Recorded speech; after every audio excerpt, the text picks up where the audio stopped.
Hey everybody, what's going on? This is the Niche Lifestyle Show, and I'm Doug Cunnington. We're here with Mark and Adam. So, how are you guys doing today? Good, thank you, Doug.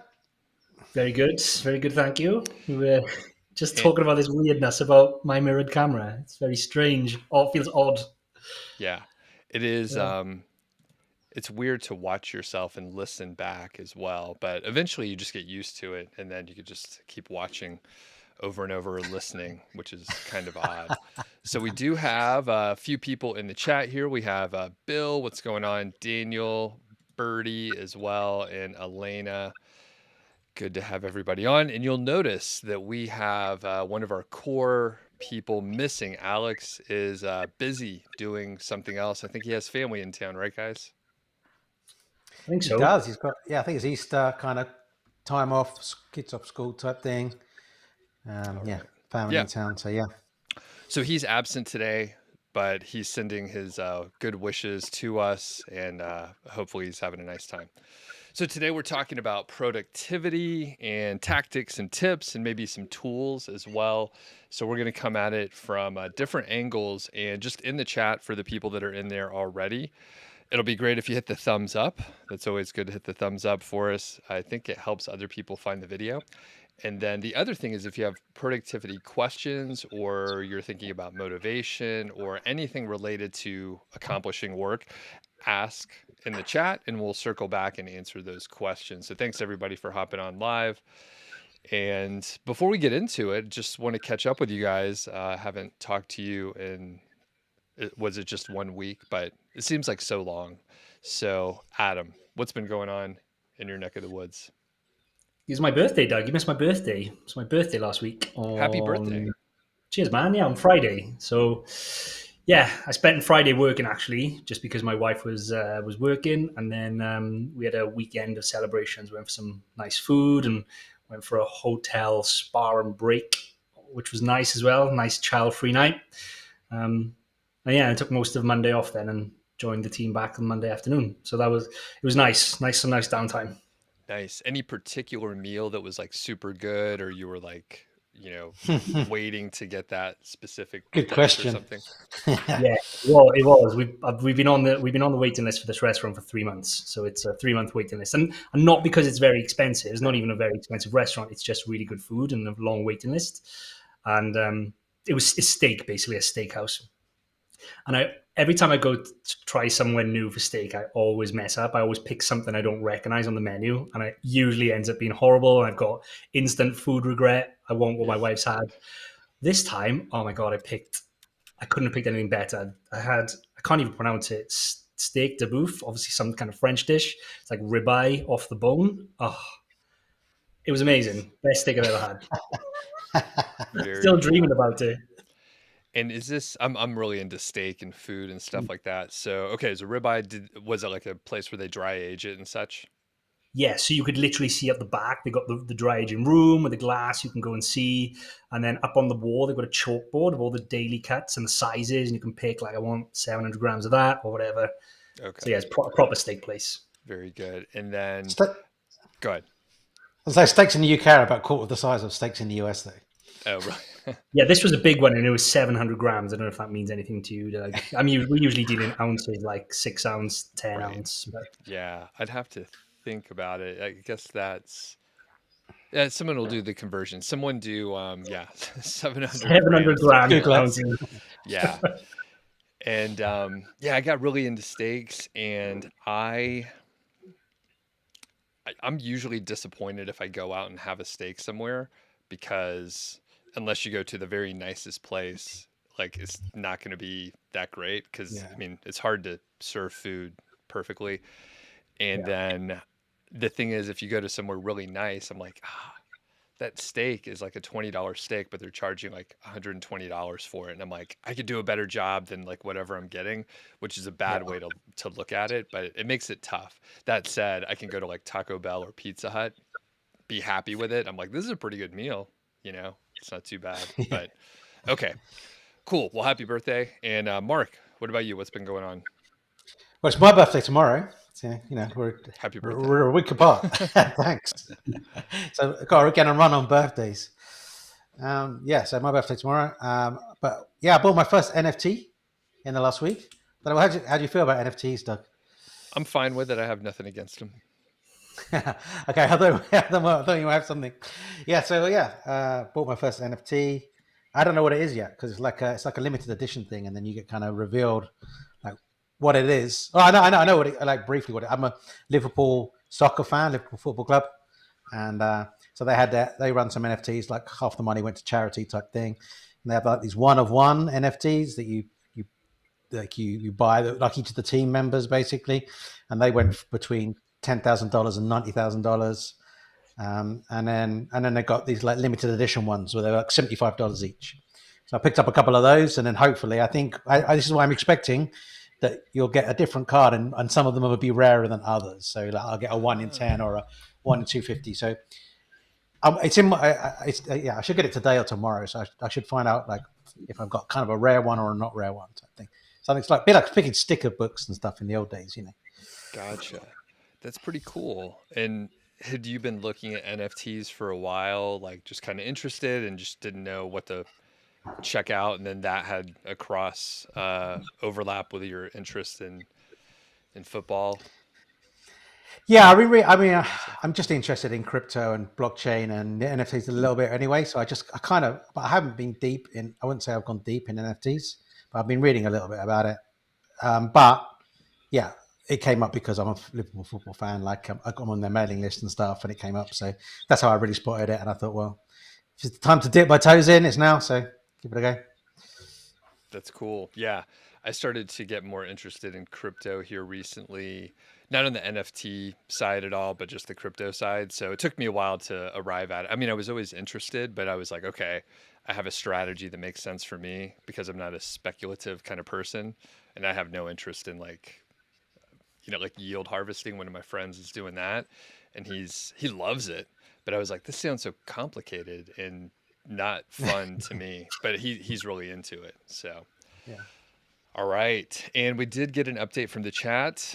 700 grams. I was like, yeah, I think, a kilo is like 2.2 pounds. So yeah, pound and a half is what you had, which is a solid, I mean, that's a pretty good steak. You went to Well, a I decent ate that, and place. then I also ate my wife's leftovers as well. It's that good. So, That's what you got to do. yep. All right. And then for me, my wife was out of town last weekend. So it was just Georgie and I holding down the fort here. It was pretty calm. But on Saturday, some of my friends were like, hey, we should go to some of the breweries in town. So we're in this place, Longmont, Colorado. And there's greenways that connects a lot of the town. But there's also like some of the, very popular breweries in our neighborhood basically within like 2 miles or so, and some of these are like nationally distributed places. So anyway, we hopped on our bikes and like rode around all afternoon going to different breweries and stuff, so that was pretty fun. And we were out later than I expected, so like by the time I was heading back, like it was already dark, and I didn't bring like a headlamp or like I don't ride my bike that much, but you can get like the headlight and the tail light. I didn't have any of that, luckily. It's greenway. It's all sidewalks. You don't have to get on the road or anything. But it was dark. It was like a mile and a half away, so it's not too far. But by then it got chilly and it was dark, and I was like, I hope I don't, fall off the bike here and How many pop a pints in were you, tire. Doug? How many pints in were you at that point? I don't know. 7, something like that. And then we went to a taco place that had margaritas. So, of course, you want to mix your alcohol at the end of the night. So, someone was like, oh, Obviously. yeah, well, let's get a pitcher of margaritas. So, but it was really fun. Everything turned out fine. And, I was a little hungover on Sunday, but it was planned. It was planned that way. So, yeah, everything was good. Nice. All right. So, what's up to everybody in the chat? We're about to get started here with the topic of the day. We got Chris here. And then let's see, there's some questions about NFT. We'll come back to these. So, if you do have questions about productivity or you want us to talk about it, we'll circle back towards the end here. And I was going to say, I'm hearing a little bit of an echo. So, one of you guys may need to probably me in my empty room, Doug, with no soundproofing. It's almost 100% me. Yeah, I'll try and we move gotta my get mic you a bit some closer. headphones. I'll send you some. Let Okay. me just turn it down a bit. There we go. Okay. That should be better for you. All right. Cool. Thank you. Okay, so productivity, and I think we could just kind of start like we'll do a little round table and just generally how you approach productivity, or maybe like your general thoughts or your relationship with productivity through your previous career and how you view it now. So kind of open, but we'll just leave it that way so you can say whatever you want. So we'll start with you there, Adam. Yeah, I mean, productivity for me, I think, is me and Mark, by the way, have come at this from totally separate angles as well. We were kind of comparing notes before we jumped on, and I've come at it from like the kind of like life hack angle, like things that I do in just general in my life, which I think increase or improve my productivity. And then Mark's coming at it more from an app-based kind of software angle as well. So I should probably start by saying like my views towards productivity have changed, and I think it's different if you are employed versus self-employed, and then self-employed even broken down further. If you're self-employed, it's just you versus if it's me and Mark are self-employed, but we have a team and people to answer to. So, like jumping back when I left, quit my job, and it was just me. I found it really difficult initially to keep myself motivated and stay on top of kind of productivity. Kind of like what we were talking about just before we jumped on, Doug. Like unless I have a really rigid structure, like if I didn't have a plan to say I start work at 9 a.m. and then I finish at 5 a.m., I found myself just kind of not doing a lot in those hours, or I'll start at 10 or I'll start at 11. Just kind of preface that. But one thing that's changed all that, and I think has been a big impact on my work life and my personal life, is just having a diary, like a calendar. So much so that I live my life pretty much to my calendar now. It sounds a bit boring, but if it's not on my calendar, it doesn't get done. And if my wife plans something, I need her to tell me so I can put it in my calendar, so it's in there. And me and Mark share a calendar, and I think he does the same, because I can see in both of our calendars we put personal events in there. I can see that when Mark's wife is going out for dinner or something like that on the weekend. So I'm assuming Mark does the same. But for me, a massive change in my life and lifestyle was working to a calendar religiously. And if it's in there, it's in there, and I'm doing it. If it's not in there, then basically it doesn't get done. Really. Yep. Got it. And then there's some good points that we'll circle back with, but that's a good start. How about you, Mark? Yeah, I think it's similar. I think it's changed over the years for me as well. I think there's a number of things that I think are like just absolutely important, and I think just starting the day right is really important. So I think if you just launch into a day, launch into your email straight away, and like you haven't even thought about like what your plan is for the day, you tend to feel very unproductive and very unsatisfied by the end of a few hours into the day, I find.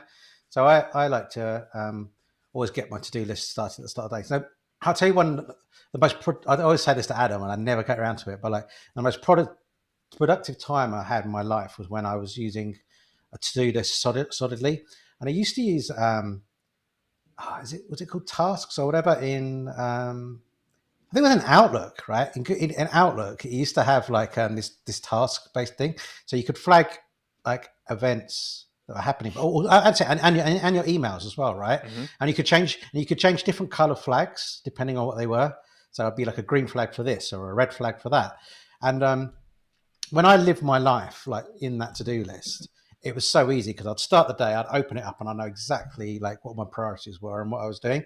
Right now, like I write a to-do list at the start of the day, which isn't as good because I have to kind of rethink it again every day, or copy stuff over from yesterday, or I have to pull my to-do list from different places. I want to get back to that place, and I've got like an app called, like, one of the best to-do list apps for Mac or people in the Apple kind of thing. It's called Things, and I've been trying to kind of use that. And there's this thing.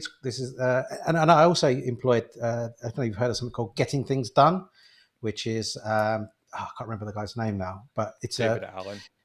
That's it. Yeah, it's an approach to like getting things done. So you kind of when something hits your desk or your inbox, you decide what you're going to do with it. Is it something that you're going to focus? If it's less than 5 minutes to do, you do it straight away. Basically, if it's more than 5 minutes, then you decide like where does that go next? Does that just get archived off for all history, and then like you as a referral document in the future, or does it go to okay, that's got to be done like today or tomorrow, and and that was like when I lived my best life, like when I was following that and following like Outlook. Right now it's still good. Like I go for a walk like 6 days a week. In the morning I get up at like 6 before the kids are up, go for a walk for an hour, and that kind of just helps me assimilate like in my head. Like the things just rise to the top. You know, when like you've been dreaming, you wake up in the morning, you go, "Oh, I've got to do that thing." I think like having the walk is like the next level. Like as you sort of walk in, these things start percolating to the top that are really important. You're not even really looking at your to-do list, and you go, "Right, yeah, those are the things I've got to do today." And then I just stick them down on the list when I get like home, and or even I'll just stick them on my phone. And like I use things like Evernote or something like that, which syncs between phone and desktop computer, like your notes. I'll quickly write a note in there to remind me that's on the to-do list for today. So if I think it all central, I'd be similar to Adam. Really, he's talking about the calendar here as being his place. Like I think similarly, like a to-do list is like absolutely key. I think to feeling good and feeling productive. You've got to tick a few things off of that list each day. And interesting. Oh, sorry, go on. Well, one last thing is that the other thing about being productive, you've got to not try and multitask. Oh, you've got to switch other stuff off. You've got to dedicate time, I just say, right, that's it. I'm offline now for like 2 hours while I do this task. I'm not looking at emails. I'm not answering Slack messages. I'm turning them off. Like I'm just turning everything off because I have to put my head down, because I know that if I flip between answering a Slack message, doing an email, and trying to do my task, it's so stressful, and you just really feel like you're not getting anywhere. And then you can easily get to the end of the day without actually completing that task because you've let other things intrude and get in the way. So that's big for me. Sorry, Adam. I was just going to say it's super interesting that you said you feel like you can't the start of the day is important for you, and you need to go for your walk. Like I almost feel the opposite. Like for me, my most productive time is getting to the computer early in the morning, and I can get up from bed, like straight from bed. Mm-hmm. Like even before I shower, before I have breakfast, before I have a cup of tea, and I'll sit down and I'll bash through my emails for the day. Like otherwise, it plays on my mind. It's weird how we're a little bit different like that. Like if I could do both and fit them in, I would, because I agree. Like because you haven't. It's the same as like late at night, although as you get older, that gets harder, I think. In the mornings, like you're not going to get those Slack messages or like those other things like that get in your way, are you? You can just focus purely on that stuff. Yeah. If I don't have to get the kids ready for school, I'll be doing the same, I think. But So I have a couple of follow-up questions before I do my little overview. So Mark, with the GTD, the getting things done, which I haven't read the book, but I'm pretty familiar with the concepts. So you mentioned if it's a task under 5 minutes or 2 minutes or whatever threshold you have, you just do it right away. So do you do that nowadays? Yeah, pretty much. I do pretty much follow that. If I can do it immediately, I'll just do it. Okay. So one of the things that I ran into is, and this may not apply to you, there's a lot, like some of those tasks are coming in via email from people that are random. And I'm not going to do a bunch of random shit and work for someone, even if it takes 5 minutes, because the problem is you got, say there's 20 of those a day.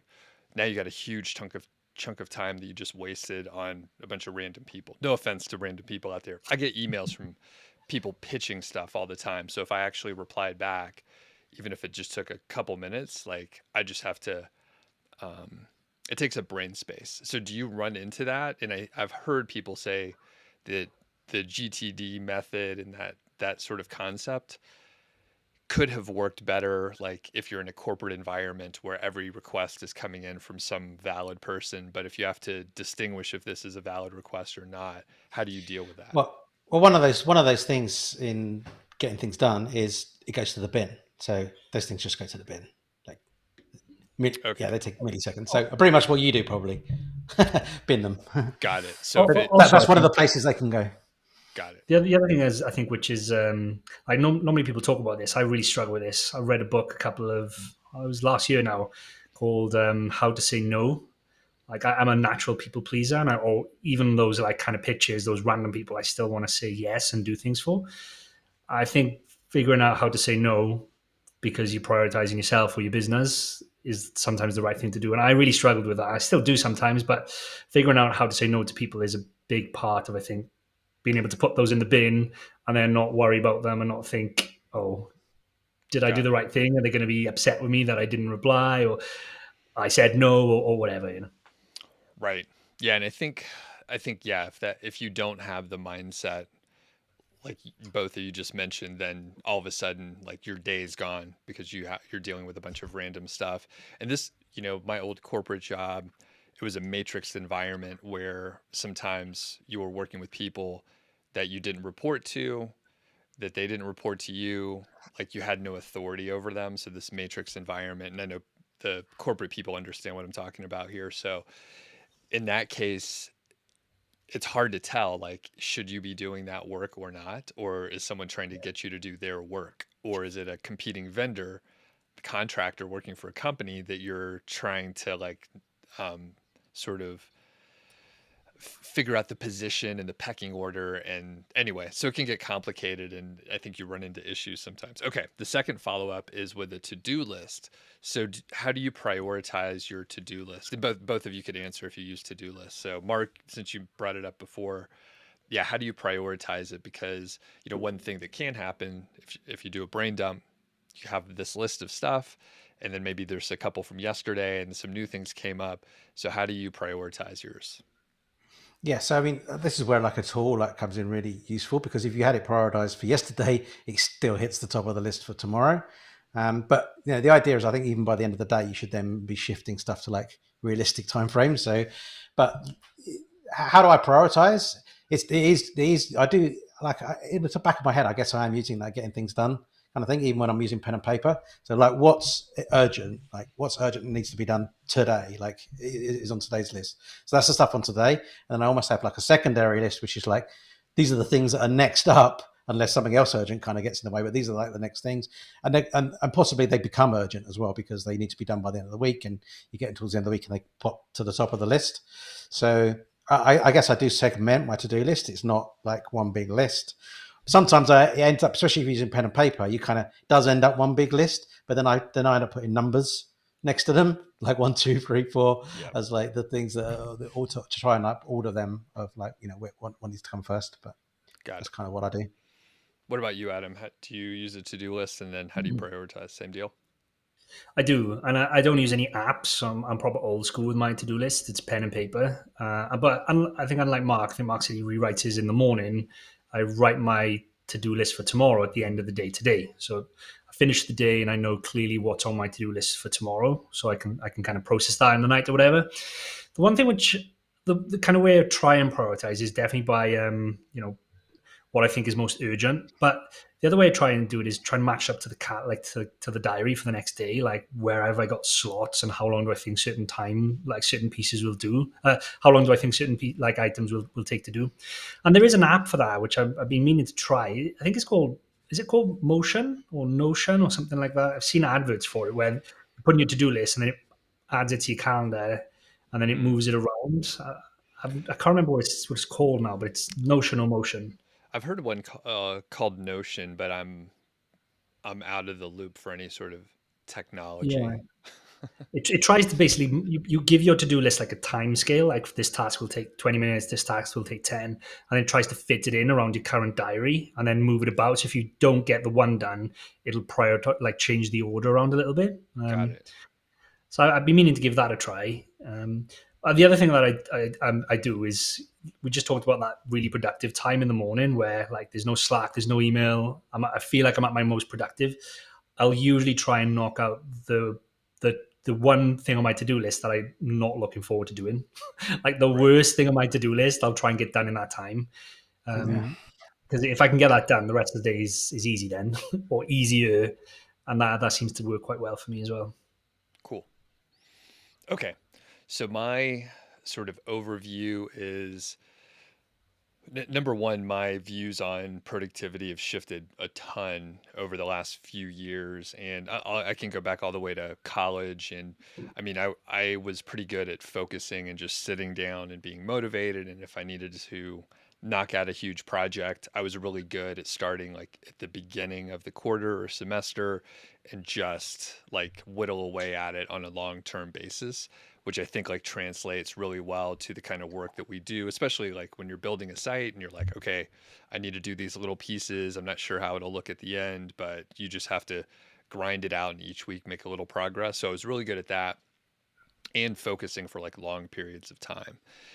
Then when I got a job, it was a lot more, to-do list based, and um, the corporate culture. And like you were saying, Mark, there were some tools within Outlook where you can try to be more productive and get just organized a little bit and have reminders pop up so you don't forget about things. So I definitely went down that rabbit hole and then started reading a bunch of the productivity books, and I probably have like 15 of them on the shelf behind me. So I really went in pretty deep and tried different pieces. And like what a lot of us notice is there's good pieces that we like from different methods.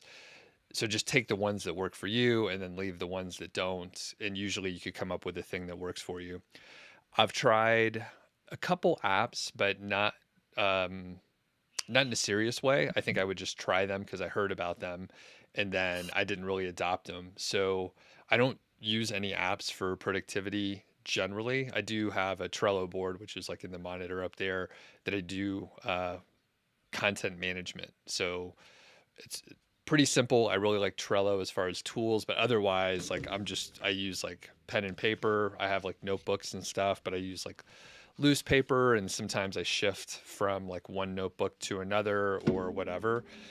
Um, and it's really easy to try to be like overproductive and like try to optimize everything. Like when you were talking about the Notion app or whatever it's called, hopefully we're calling it the same thing.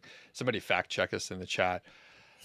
I think if I had a list of stuff and then the estimated time and then an app spit out the calendar, I'd be like stressed out. I'm like, I don't want that much structure. Like that would drive me crazy if it's just like, okay, I'm behind. Because basically what would happen is you would instantly get behind, but hopefully you'd get better at estimating the time.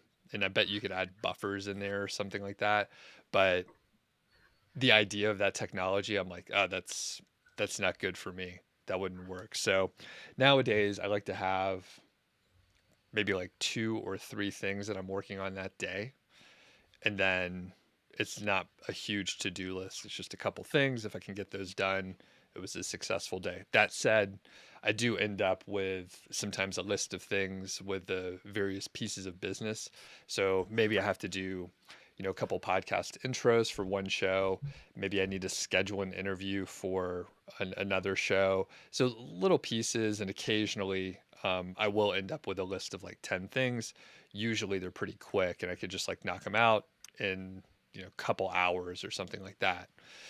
So that's overall just sort of the move and the migration. So nowadays, like if I can write my to-do list for the day, like on the post-it note, like that's the best case scenario. Then I'm not like, all right, I got to do all this stuff. So Sounds like you might be pretty good at it, though, because I still struggle, and even though I'm aware of it, I struggle because to this day, because I'm over ambitious in what I can achieve in a day. So I always get to the end of the day, and I feel like I'm not being successful because I never got to the end of the list. I always make the list too long. yep. So, but That is one of the key things. Like you'll almost always feel like you failed the day if you have yeah, like an ongoing list.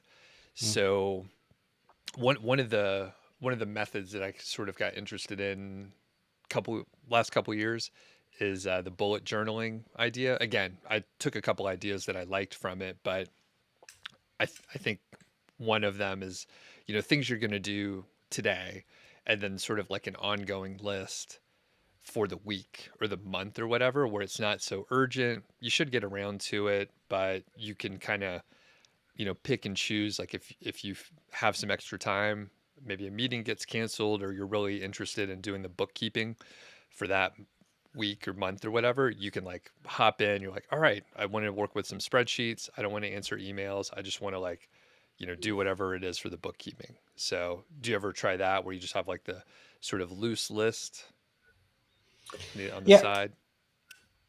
yeah, I think that's where I categorize my kind of to-do list. So I have the important things, and I think I always do the important things. It's just I want to do the other things as well. So Yeah. I'm definitely guilty of moving my priority around a little bit if it's tasks I want to do. Sometimes oh I'll pick a yeah, task that I want to do over a task that's important. Quite Yep. often, to my detriment. I think I've just looked up that app as well. It's called Motion. So the URL is usemotion.com. I've convinced myself now. I'm going to give it a 5-day free trial this week, and I'll report back next week how it's worked out for me. I don't know if it connects up with our Google Calendar. That's the only thing. If it doesn't, then it doesn't work. But Good. yeah, I'll give it a bash. Got it. So we talked a little bit about the general part, and I'm curious how this is a little bit of a left turn, but exercise. How does exercise fit in? So I usually walk like a couple miles in the morning with Georgie, like before I do any work, 90% of the time.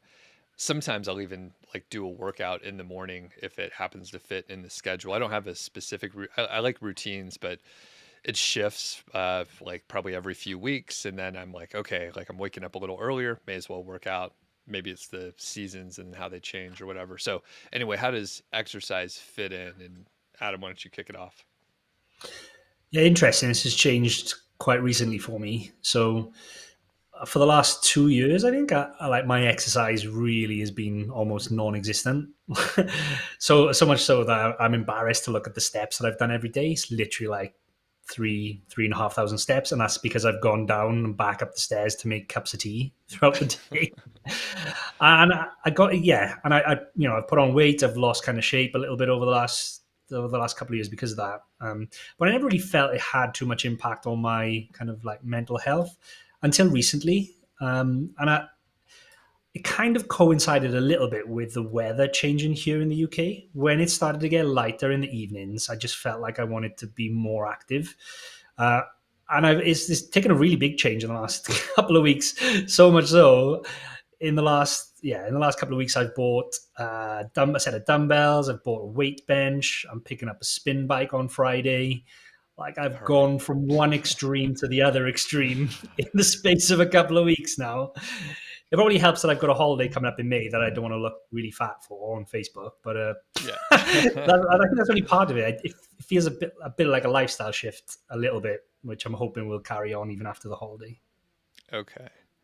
And yeah, that's pretty well. It's good that you hit that realization.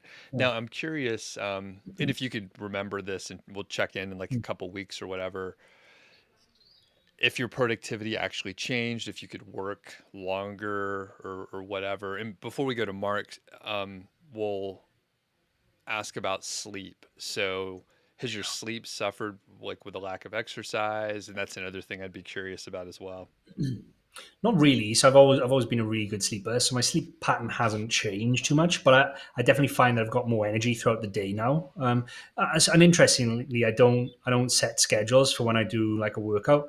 It helps break up the day a little bit. If I'm working on a task and I'm like a bit stuck, or I'm like, I don't want to do any more of this right now, I'll literally go in the other room and do 15 minutes exercise.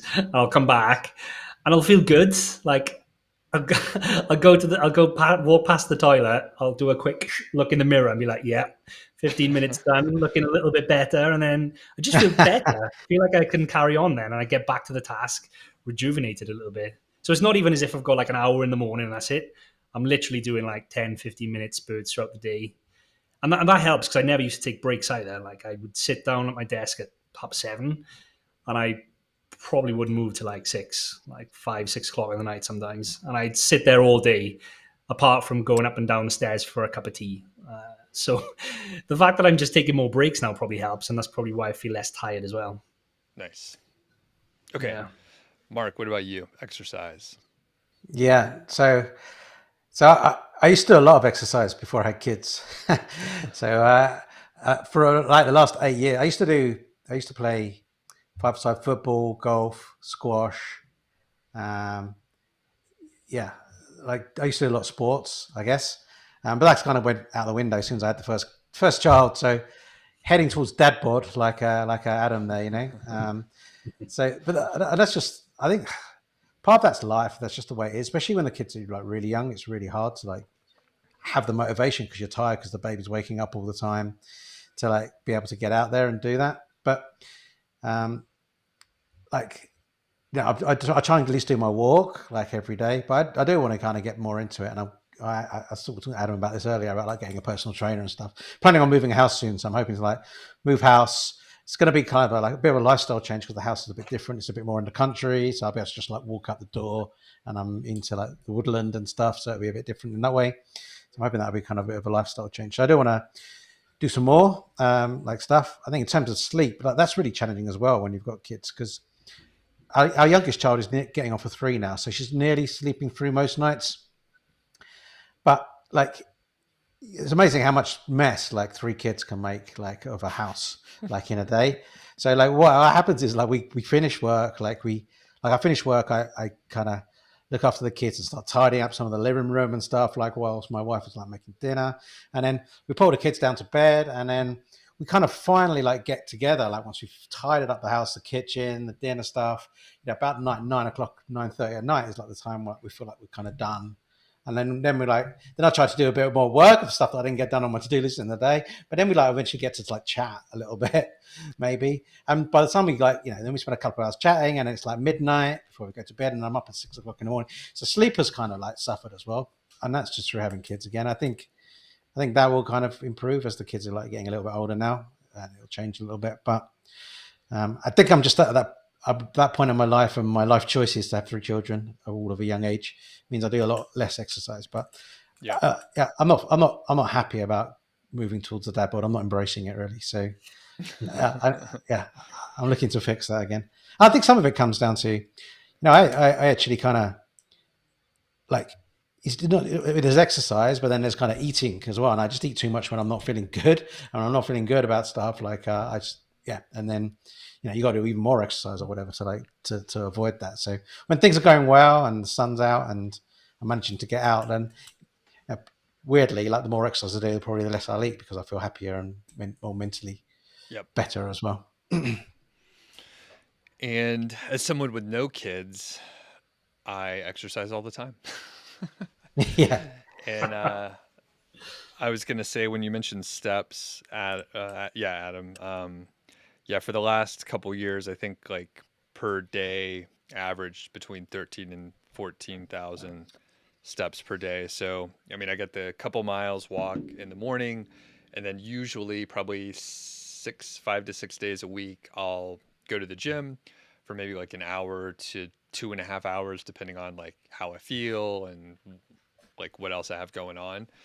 So that's pretty luxurious, and I don't work out that hard. I just enjoy getting out of the home office, and I grew up like going to the YMCA, a gym, and it's normal to me to do a couple things, and even if I'm not like, I don't even have a specific goal. I'm just like, I'm gonna get a little exercise, and it's fine. I'm not trying to lift super heavy weights or anything like that, but it definitely makes me feel better, and taking the break in the middle of the day seems to be much more helpful. So I get to walk in the morning, do a few hours of work. Morning's perfect for me. I'm a morning person generally, and then I can get like the best work done. And then usually after that, I'm not as effective.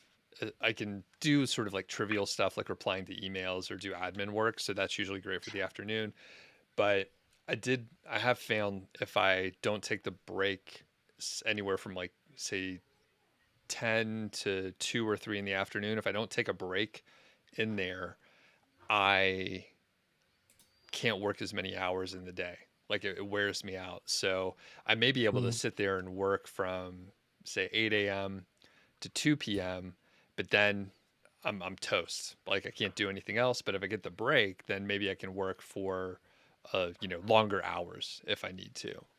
So the breaks are super important, especially if you could like get away and stop thinking about it. Like, go to the gym. I'm totally distracted and it's been, good overall. And then as far as sleep, I think that may be like the number one thing for productivity. Like forget all the tools or, you could use a piece of paper or you could like scratch it out onto a piece of wood or like however you want to do it. If you're getting enough sleep, like my IQ's like 15 points higher, things are easier, I work faster, I'm not stressed out, blah, blah, blah. So, yeah, the biggest productivity tip probably is like get 8 hours of sleep. I know people are like, I can get by on 6. I can get by on 6 too, but if I get 8, like everything's easier, I do it faster, blah, blah, blah. Even with less hours in the day, like Yeah. it's better. So, and if I could sleep like my Apple Watch, my goal is like 7 hours and 45 minutes. That's pretty good if I can get that. But I know if I can put together like a couple days of 8 hours sleep, like everything's better in my life. Like it's just my brain works better with more sleep. So yeah, that's tough to do. It's tough to do. Mark, you do these random top up days with your sleep, right? Where because you look after your children in the night, you'll have a couple of nights really bad sleep, and then you do this massive long makeup sleep, isn't it? Yeah, some weeks I'll just like go to bed at like, or some days I'll just go to bed at 9 o'clock. But that's just normally because I'm knackered, like from several nights of not having sleep. So, but yeah, I do feel better. Like I would have said, I would have said even a few weeks ago or even a few months ago, like I wouldn't, I don't really notice too much difference between 6 or 8 hours kind of sleep, but I definitely do now when I have that extra long stint. And then I wake up in the morning. Oh, everything feels better and easier. Like, and I think that's again getting a bit older. But like when you're younger, it doesn't really matter. You can live off like nothing, can't you? You can go out drinking till like late, and then not have a hangover by 9 o'clock in the morning and be like fresh and ready to go. Like, Speak for yourself, but Mark. You're notorious for not getting a hangover, right? So speak for yourself. the opposite, if anyone, yeah. But yeah, to brighten SEO or anything, yeah. Yeah, yeah. So I think, yeah, I've noticed it more recently that when I do get a lot of sleep, things feel a lot better. I wouldn't have said that even a short time ago. Yep. And I mean, we got a couple great questions, which we'll be able to talk about, like times when I didn't get much sleep and, you know, and by the way, so we'll take a quick pause here before we enter sort of the next segment. So, number one, if you do have questions, please ask in the chat. We'll come back to them and actually get started with them here in a couple minutes. Certainly check out the links in the description here. We have Alex's channel, even though he's not here, we still like him, and you should check out his channel. Niche Website Builders, they have a YouTube channel and a podcast as well. So we'll actually next week I'll get the link for you guys there. And then for me, I got a couple podcasts, and I do have a 3-part mini course that is starting next Monday. All right, so the 11th. And the dates are wrong in the copy and paste that I did in the description, so ignore that. April 11th through the 14th.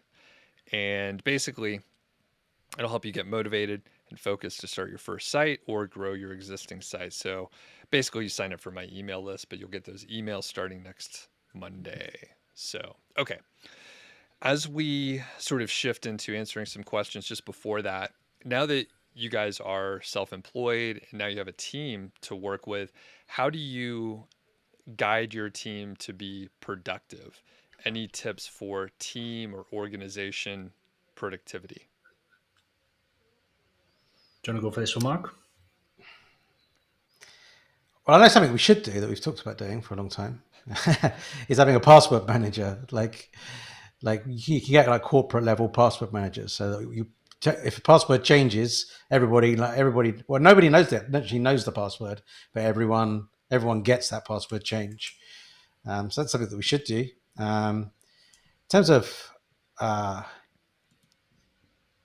yeah, I'm trying to think like what else we kind of do in terms of like for the business. I think it's trying to empower people. I think trying to empower people to do the jobs without input from kind of me and Mark, or like depending on what level they are, like trying not to put blockers in their way. I know when we were scaling fast and everyone was kind of reporting to me, Mark, we were the blockers for quite some time. Everything had to come through us, everything had to have sign off from us. But that just stopped people's productivity dead in the tracks because we were the bottleneck. So trying to remove any kind of bottlenecks in terms of structure, I think, is good. Making sure that all of our staff are like easily available as well, I think. So everyone uses Slack as the communication tool, and you have to be on Slack, even if lots of our writers, they can work kind of flexible hours. If they want to take some time off in the morning and make it up in the evening or whatever, that's fine. But we do ask them to have Slack on their phone. So if someone needs them urgently or to ask a question, again, there's no bottleneck there, hopefully. So we try and do that. And I think another big one, which is a really big one, we've moved pretty much all of our email communications, both internally and externally, over to Zendesk.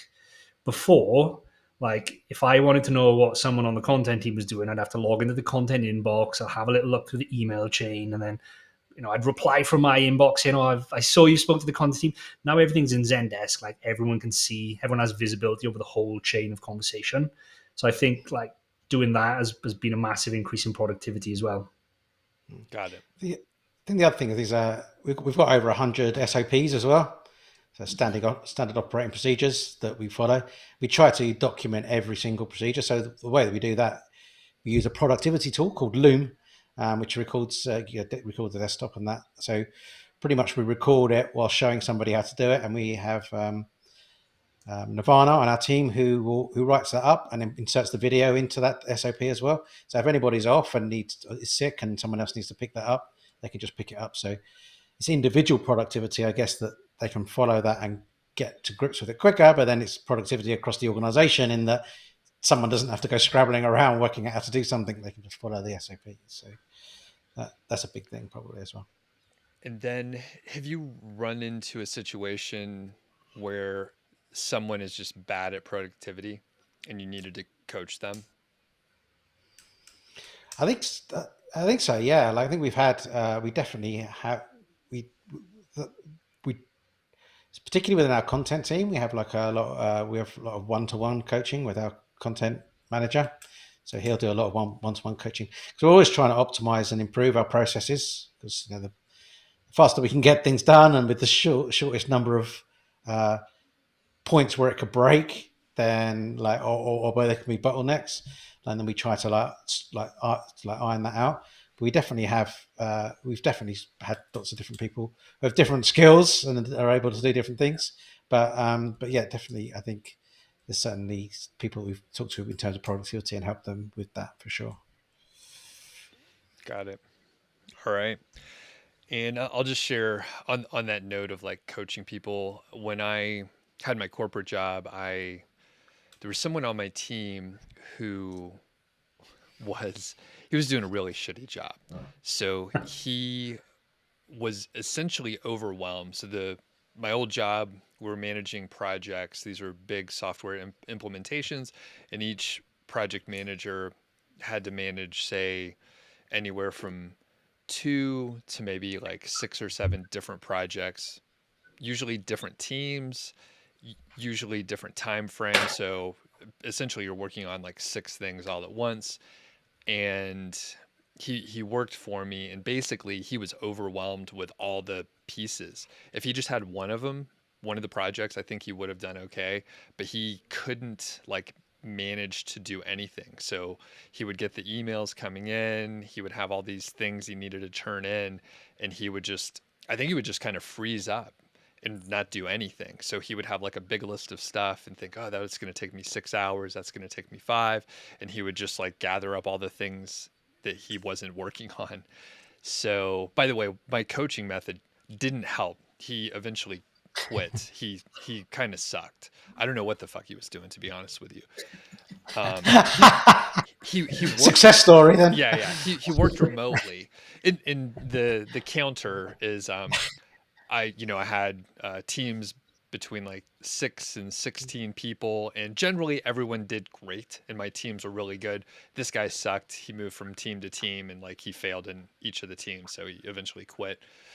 I think he was just sitting at home, like hanging out with his kids or something. Like, I don't know what he was doing. So what I tried to do was just have him like pick one project, and going back to the urgent work, like pick one project, which ones due first? All right, what's the next step for that? Who's supposed to do that step? Are they done with it? Do you need to check with them? Do you need to help them? And then what about step two? So like just really basic stuff. And we had the list, and he was like, okay, cool, I'm going to do it. And then like he didn't do any of it. So it failed. But hopefully he's doing great now, doing something that he can work with. So, okay, awesome. Let's hit the questions now, and then we'll just go from there. All right, so Jody asks, these are sort of out of order. I marked them here. Okay. It's going to be random, but I'm going to get to them all here, and I'll keep monitoring the chat. Naomi Jones says, how do you avoid burnout? Yeah, I think it's hard, to be honest. Like, I think we've all got different ways. I think it really helps to work on something that you're passionate about to start with. Like, I think I would have burnt out if I wasn't passionate about building a business and running a portfolio of websites. I know I was like trying to take some breaks as well. Me and Mark talked about it recently. Like, I think Mark is due a break soon.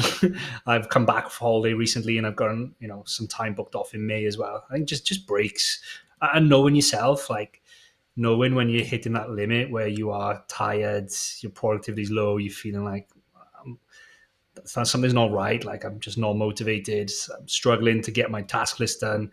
Like, realizing the signs that probably heading towards that space, and then doing something about it, whether that's chatting to someone, whether that's reorganizing your workflow, or taking some time, booking a day off. It doesn't even have to be long. You can just book a Friday or a Monday off and take a long weekend. Usually that's enough. Like, come back from a long weekend feeling great, like awesome. I didn't work Monday, like back to Tuesday then.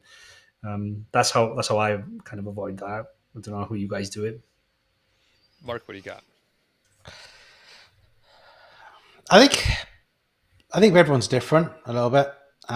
So I don't think it's kind of much in my DNA to like get burnt out. Like, I'm sure I could get there, but there's definitely been periods in my life where I've gone at something for a good couple of years, like hard, and like being okay. Like, but I say that, but I definitely do get stressed out, but I don't think I think there's like a snapping point almost with burnout, right, where you're just almost incapable of doing anything once you've hit that point.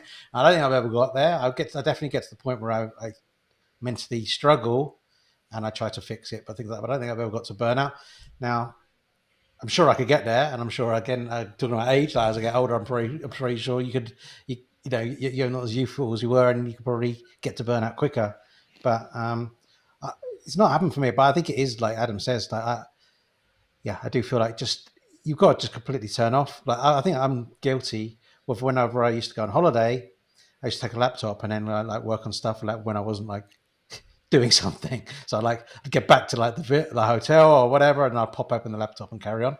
And that part of that is good because it keeps your sanity, like knowing, okay, I haven't got all this stuff to go to when I get back, and I know things are going well, and feel like I'm still doing holiday. But then actually the best kind of holidays are like when you can just say, shut the laptop and then like open it again when you get back, and you can try and, which Adam and I definitely don't do still, but like I think we try and limit it a little bit to like a couple of hours in the evening on the phone instead of like all the time. So I think having that clean break where you just block it all out and forget about it, those are good. It normally takes a few days to get into that though. You need to have a week, I think, at least. It takes you 3 or 4 days to like properly feel like, okay, now I'm switched off. Yep. Now I can enjoy the holiday a bit, and then before you get back in, that's what I find anyway. I noticed that we do it more on the we're doing it more on the weekends now. So during the first year of business together, I don't think either of us really switched off at all on the weekends. We would still talk business on the weekends. We would talk about what's been going on. But I find, I don't know what you find, but the last couple of months, like we hardly talk on the weekends, bro. What's going on? Like, I miss you on the weekends. But it's a good thing because I feel like I'm more switched off then. And I feel like maybe you are more switched off on the weekends now. Yeah. Now that it's more established. But yeah, I don't know. Yeah. You say hardly taught me before he still had like good 50 or 60 messages over the weekend, but like, that's less than it was, right? But like, Yeah. I think part of this is because we've put in a senior management team. We've started taking off some of those really big jobs off our important tasks off our list, and they're on somebody else's plate now. And now we're focusing on strategy and marketing and things like that, which is just less intensive because the day-to-day running and things that have to be done to get fixed for us to run the business, like it's on someone else's plate, I think. So I think partly it's that we managed to we don't have so many things to talk about because someone else was splitting that stuff with other people. So I think that's probably partly it. All right. Before I answer, how are you on time, guys? Can you go a little bit longer because we have more questions here? Okay. Sure. Cool. I'm good. So burnout, I'll give two scenarios. So one, when I had the corporate job, I got burned out for sure. I was doing dumb work that I didn't care about, and the hours were silly. Sometimes it was shift work on certain projects where I'd work from 2 p.m. to midnight or something like that, and on the weekends too. So it would totally screw up your day. Certainly, if you're working on something that you don't care about, like you were saying, Adam, if you're working on something you're excited about, then you're less likely to get burned out. So that I definitely got burned out. And what I did is I was like, I'm not doing that anymore. So I was like, this is insane. I've made some sacrifices, but I'm out. And they're like, you're going to get a bad review. And I'm like, great, just get me the fuck out of here. This is bananas, guys. They tried to get me to come in on Christmas Eve over the weekend. And they were like, well, the rest of the team is putting in the time. I'm like, great, fucking ask them. So anyway, they were like, yeah, we're going to give you a bad review. It'll probably hurt your promotion chances. And again, I mean, you reach the burnout point and you're like, sure, whatever you say, but turns out fine because I mean, you wouldn't want to work with those people again anyway. So I'm like, great. Hopefully I won't have to work with you guys again. Eventually I got laid off. So don't take corporate advice from me, by the way, but that's what happened.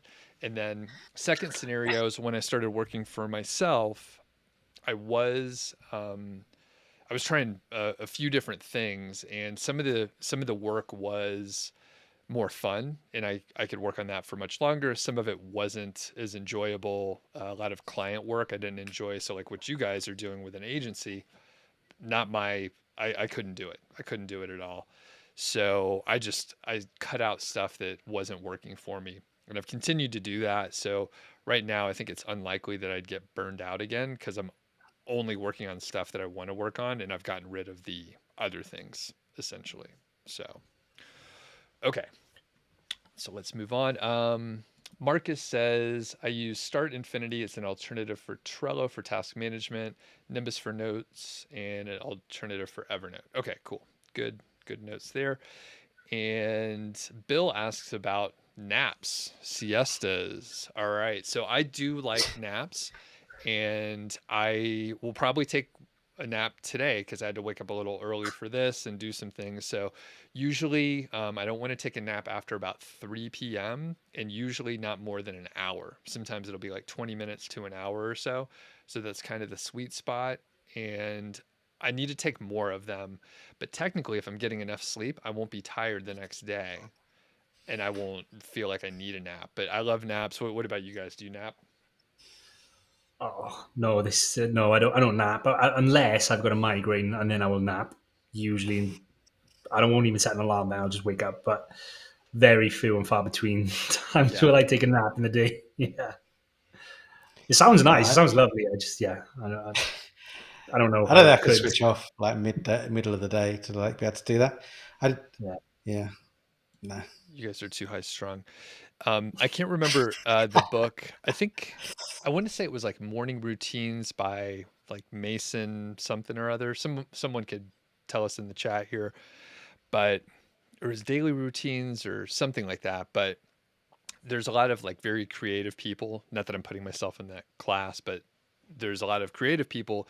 They're like, yeah, maybe I wake up super early, but they'll take a nap in the afternoon and kind of leisurely do stuff and kind of, it could be like a pretty tight routine for portions of the day, but then the other part is just like nap, kind of goof around and have a nice time. So, yeah, you guys should try napping, even if you can't fall asleep. I know you're probably like, dude, it's crazy, but even if you don't fall asleep, if you just rest for 30 minutes in a dark room, like you'll feel better afterwards. So That's a good. I like that idea because I do like Adam said, getting up really early and being productive. So maybe just get up even earlier. When there's nobody around, like in the mornings and everything, it's just great. So maybe I should start getting up at 5 and then having a nap. Middle of the afternoon. nice. Yeah, just check it out. And I know if some people are a lot busier and have a lot more responsibilities than me, so I'm like, yeah, just take a nap for like 2 hours, work out for 2 hours in the afternoon. I think you're getting a pretty clear picture on what I end up doing most of the days. Okay, Jody has a good one here, and it's how do you juggle working a full-time job, coding a SaaS, running blogs, family? It seems when I give my what I give to my personal projects, my family suffers, and when I give time to my family, the project suffers. So yeah, any tips on this? I That's don't have hard. any. Yeah. Like, I think we talked about it last week, didn't we? Where we talked about like feeling guilty about spending too much time working and not spending time with family. And this one, I don't think there's any answer really. there's only so much time in a day. Like I think I go through phases where I try and dedicate more time to the family and do bits and pieces. But it's just you literally can't fit it all in. If you've got a family as well, and you just can't. It's just not. Something's got to give. You just try and balance it out over time. Yeah. Well, one of the things I had on my list actually, which feeds into that, one of the productivity things is having if you're with someone, having an understanding partner that's bought into what you're doing. I think that's been massive for me, is having my wife who understands what we're doing and trying to do, and understands that I'll get up at 6 o'clock and I'll work till 8, or I won't finish work till 7 o'clock, and then I've only got half an hour with Parker before we put him to bed. Like, she understands that some days, and she's supportive. I think it just feeds back into this. Like, if you don't have a supportive partner and you're trying to do all this, it's probably just going to make things 10 times worse or 10 times harder. Mm-hmm. And so great answers. The one thing I'll mention is you can do everything, but you just can't do it all at once. So you need to get rid of some of the shit. Like you're coding a SaaS and running blogs. So, pick one and like work on that for a while, but you can do everything, but you just can't do it all in the same 2-year period. So maybe you work on one thing that you're most interested in now, and you do the other thing later, or maybe you'll lose interest and you won't even care about it. But yeah, I mean, I've tried to do too many things, and yeah, there's only so much you could do. There's only so many hours in the day. You could be like the most productive person, but sometimes it's still too much. Like, I generally thought you were going to say then coding a SaaS project, running blogs, and family. Like, get rid of the family. Like, yeah. You can't do it all. Get rid of the family. Yeah. How many kids do you have? Get rid of a few of those. They're one of the biggest time sucks ever. All right. And money. And we have a celebrity in the audience here. We got Matt Giovanisi from Money Lab, and he mentions the book is called Daily Rituals, the one that I was talking about. So it's an interesting book if you haven't read it. And it's cool little snippets there. Okay. So we do have a bunch of questions. So let's just one of us will answer per question now, just so we can get through a little faster here. And I will note Simplify Gardening says, I don't have time to nap. And then you just have to make it a priority. Although Bill says having a siesta is like having 2 mornings in one day. That's pretty cool. All right. And next question, Marcus says, do you think a lot of people in the affiliate world left their jobs because certain managers put too much pressure on employees? I've experienced this myself. Mark, what do you think? Don't know. I think people do it for all sorts of different reasons. I think some people, that's probably the case. Some people just don't feel cut out for working for someone else, and they want to work on their own thing and want to be their own boss. I think that's like a lot of drive for people.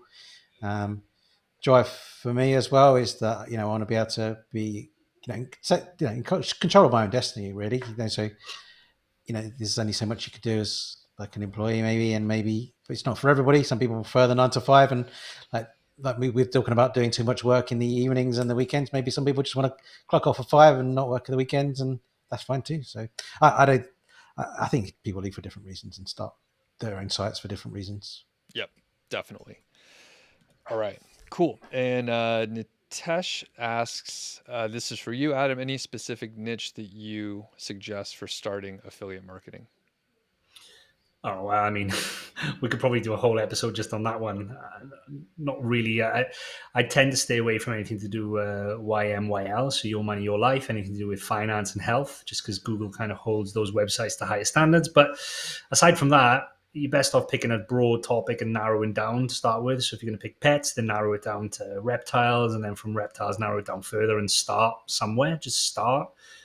I get the biggest advice would be not to overanalyze. I think you can spend forever analyzing niches and never getting started. Just pick one. Every niche is saturated. Every niche is hard these days, pretty much. There's sites covering every topic. You're just going to pick one and start. Cool. Okay. Daniel says, Mark mentioned the book about how to say no. Any recommendations for books related to productivity? So I'll give a couple here. I really like the Charles Duhigg book. So one's Power of Habit. The other one is, I think it's Productivity, like Better, Faster, Smarter, something like that. His books are really good. I enjoy his writing. And I haven't read Atomic Habits, but everyone seems to love it. It seems to be like the latest iteration on the same sort of, productivity ideas generally. So that is a couple to check out. And then there's so many out there, and I would say read a few. You don't have to keep reading like every single one. They almost all say the same shit. So you could probably read like 5 of them and you'll have like 90%, 95% of what you need. And it's just about implementing.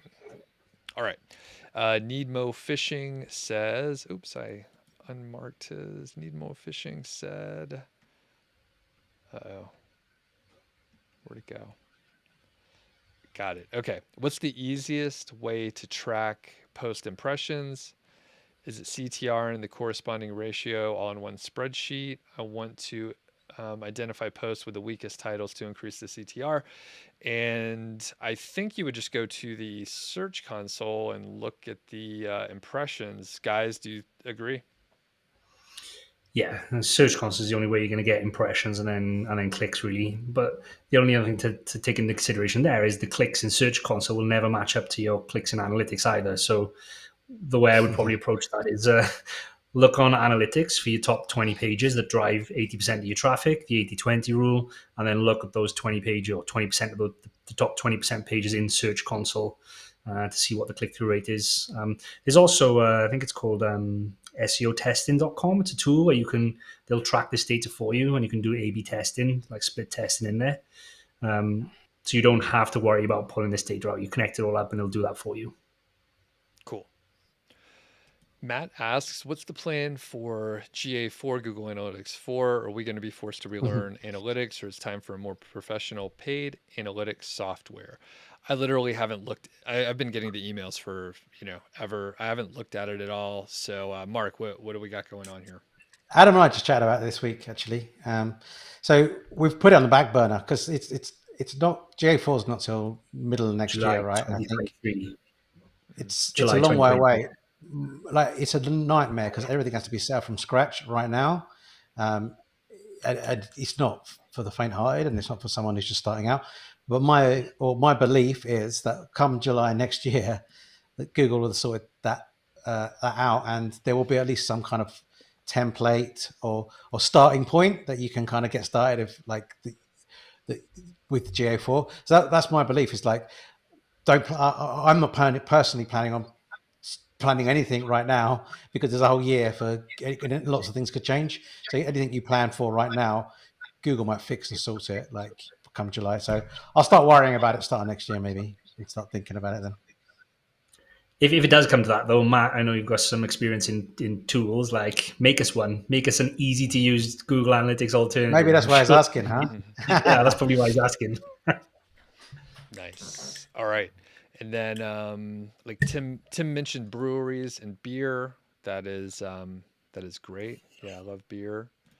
Matt loves beer too. All right, another question here. Jeff says, "Is guest posting a must do for backlinks? I'd rather spend time putting new posts on your site." So, what? Yeah, what do you guys think of this? Well, yeah. I mean, yeah. I mean, if you want to do some, if you want to build backlinks, then you've got to spend the time doing that at some point, like one way or another. It doesn't have to be guest posts. It can be any number of way of building links. So you don't have to necessarily have to write something to get a link. For example, our Haro link building service, where we, pitch to reporters or give them a quote for their articles. That we're not writing an article for that. So you can still spend all your time writing articles and build links another way, but it's still going to take time to do that. And I guess the point there is as well is like you can get so far just writing content, but links still a big ranking factor. If you want to take the site further, you then need to start picking them up organically because you're getting so much traffic anyway through the articles you've written. If you're not, then you need to start building links probably at some point, one way or another. All right. And another question from Daniel. Do you guys have a set working schedule? When do you know that you have been productive? So, two good questions. And actually, I think we should all kind of mention this. So, first, do you have a set schedule? Adam, I take it sounded like you do uh, pretty solid, Yeah, very scheduled, regimented. All right. yeah, How about you, Mark? definitely super scheduled. Yeah, I know what time I don't know what time I'm starting. I know it's but I know that I get up in the morning and I start before kind of usually before 8. Um, my day throughout the day is just determined by the calendar. So I'll look at what's coming up the next day. I'll look at what's coming up tomorrow, today, the end of the day. So I'm mentally prepared, and I got my schedules in my head. Then so I don't have a 9 till 5 schedule though. Mhm. It's probably a little bit longer than that. And do you have a set time that you always stop working? No, that's the other thing. And I think that's the other thing about working. Two things. One, working for yourself is like finding that work life balance, finishing at certain times. And that's the other hard thing about working from home as well. When I used to work from an office, I'd finish and I'd leave the office and I would go home. And that kind of disconnects you from work. The fact that I'm literally working upstairs in my house now means I don't have to stop at 5. I don't have to stop at 5:30. Like if I'm deep in something, I can keep going and there's nobody turning the lights off. There's nobody locking the doors. There's nobody kicking you out, kind of thing. So no, I don't have a strict 9 till 5. Hmm. But my day is very scheduled. So I guess that's Yeah, two halves of the same coin. got it. How about you, Mark? Yeah, I mean, I'm pretty strict. Like, I have to be. I go for my walk. I get the kids ready for school. I start work. I finish work at 5 every day on the dot. I say finish work. I pause work at 5 o'clock on the dot every day.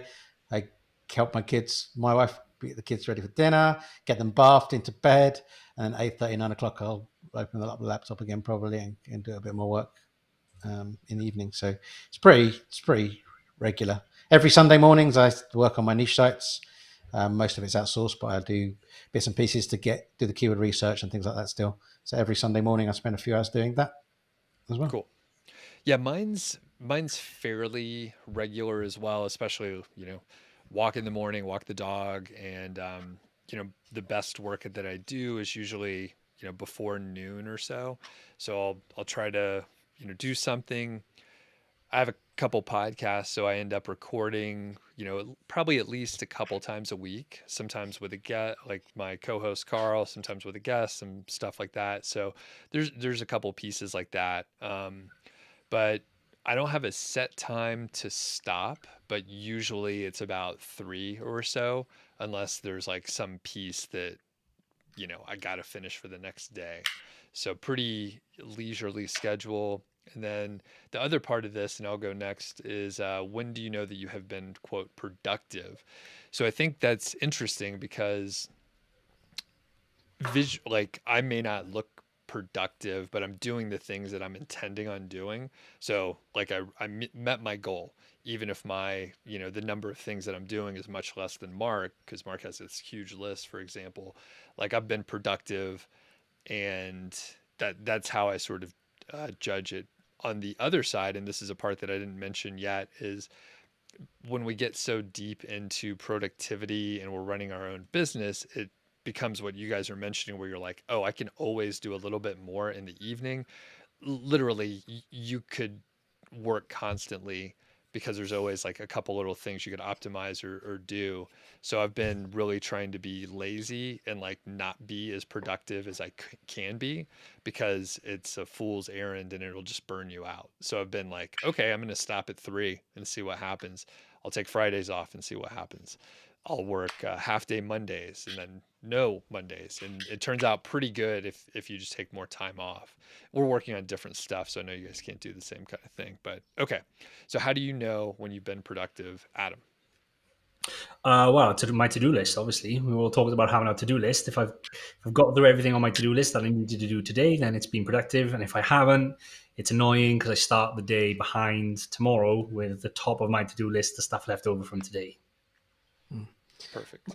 Slightly different for me because I it's how I feel inside, like generally at the end of the day. So sometimes I can be sidetracked from my to-do list, but then I had to do something really good or important, and then I feel productive. But my to-do list didn't really get done, but I felt good about like how it went. So it's kind of generally how I feel. And then it's like there's the meta bit part of that as well. So if we have something good happen within our business, we have some sort of success, I feel productive on a longer term. Like I feel like, wow, we've built a business. Like we've just got nominated for like two business awards.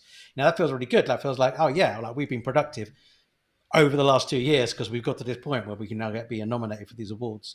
Where like there was 2,500 people that kind of were in the nomination pool, like, and we've been nominated for it. So I feel productive in like the meta, not just on a daily basis, but in the longer term as well. Very good. Congrats on the nomination. All right. As we are wrapping up here, there's a question about tips for growing a full beard. So yeah, what do you guys think? You do have some mighty beards over there. Looks hot. I'd be very warm. Bring that up again, Doug. Marcus's avatar's got a pretty full beard going on there, Oh, so, yeah. And hang on, is it Adam? It looks like Adam. It's me.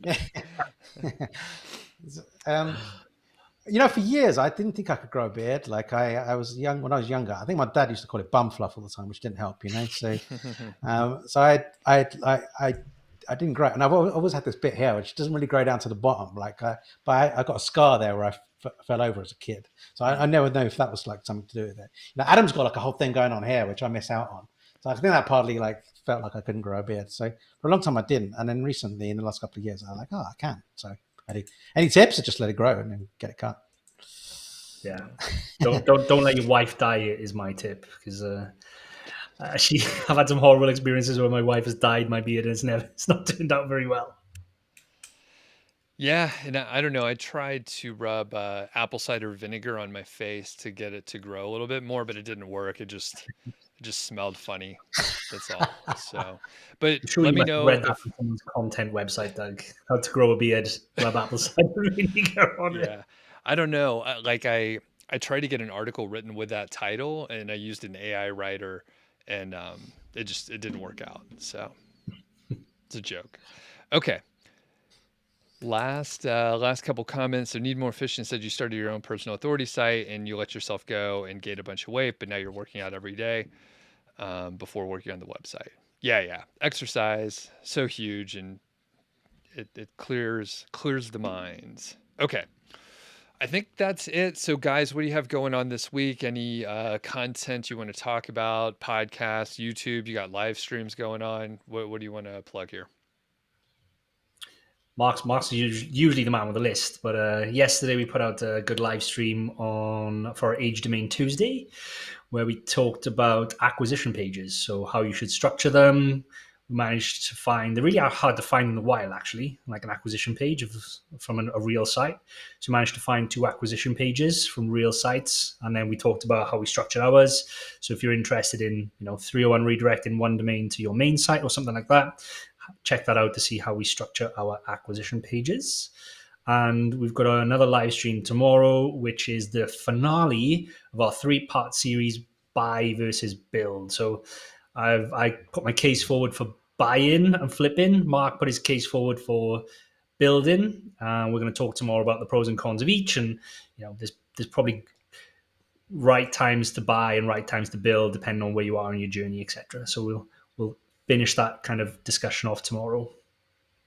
Oh, and also, this is another big one, is that we just announced that we'll be running an event in June. Is it June, Mark, or July? June.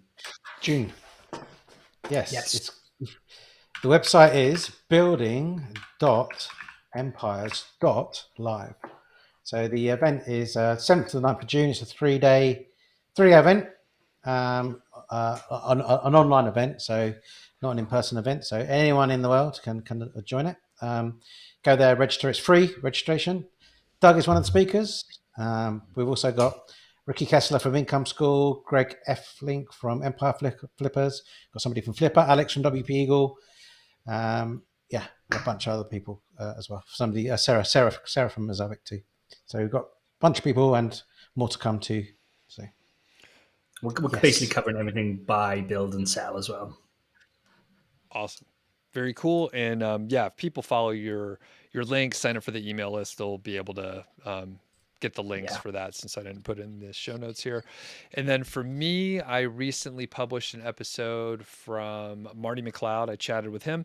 He had a site that lost about 30% of his traffic, and then he did a handful of things to recover most of it. So he's still working on it, but he got back a lot of that traffic, and that was Doug Show episode 341, I believe. So you could find that on YouTube here or on any of the podcast players out there. So everyone, thanks a lot for hopping in, asking questions, and be sure to join us next week.